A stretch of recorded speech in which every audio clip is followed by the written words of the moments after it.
In U.S. history, slaves were treated very harshly with lots of physical violence. They were often dehumanized and treated as if they were animals.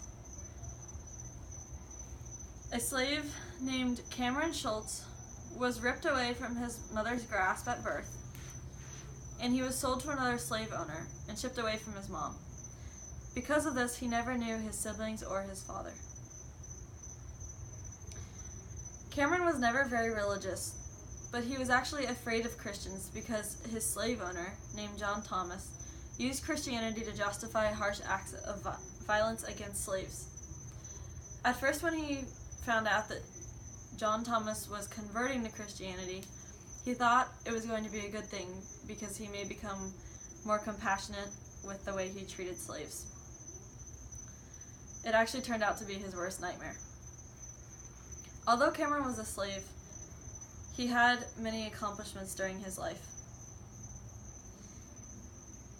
At age 18, he escaped from his master with two other slaves that worked in the fields. They were able to meet Harriet Tubman at the Underground Railroad during the night and spent a week hiding and risking their lives before they were free. He became a free slave and became the leader of the abolitionist movement.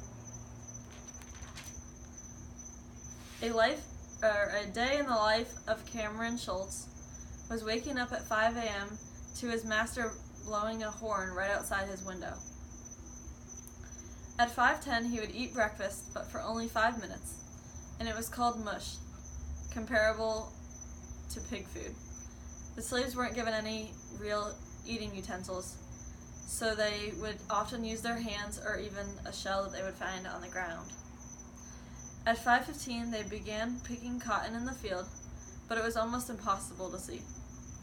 At 10 a.m. they were still picking cotton, and sweat dripped down their face and their whole body ached with exhaustion. At 1 p.m. they were finally given a break to eat for 15 minutes, but they couldn't talk or they would be whipped. At 2:30 the master walked by with a whip, and the slaves cowered and worked hard and tried not to be seen. At 5 p.m. they were working until it was too dark to see. At 9 p.m. the master came to collect the cotton.